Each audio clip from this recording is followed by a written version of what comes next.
Good morning po sa inyo lahat. Isa pang muli yugto na ating daily Bible blessings. Pamagat po na ating aralin ngayong umaga ay huwag pabayaan ang pamilya.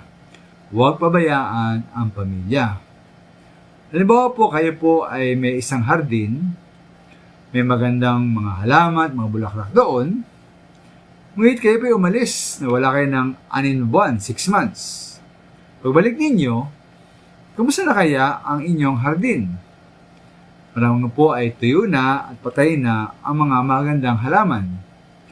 Puno ng mga damo at napakapangit na. Mga po isang mga larawan ng ating mga relasyon at ugnayan. Tulad po sa pagitan ng mag-asawa at sa pagitan ng magulang at mga anak.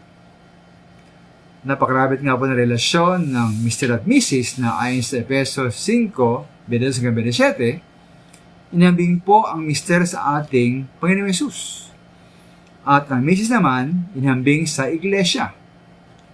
Di ba't para yumabong at lumago ang ugnayan ng Iglesia sa ating Panginoong Hesus, dapat pahalagaan po ng Iglesia ang komunikasyon sa ating Panginoon sa magitan ng pagbabasa at pag-aaral ng Biblia at sa magitan po ng palagiang panalangin.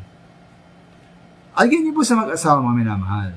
Dapat palagian ang kanilang komunikasyon at pag-uusap sa pagitan ng Mr. at Mrs. Dito yung mga minamahal sa mga magulang at mga anak. Ngayon sa Efesos 6:1-4, dapat sundin igalang ng mga anak ang kanilang mga magulang. Samantalang mga magulang naman ay dapat lagi silang magdisiplina at magturo sa mga anak. Mahal rin po ang palagiang pag-uusap at komunikasyon sa pagitan ng magulang at mga anak. Sa ngayon po, maaari ang mga mag-asawa ay masyadong abala. Masyadong busy sa trabaho, negosyo, gawaing bahay, iba pang mga gawain.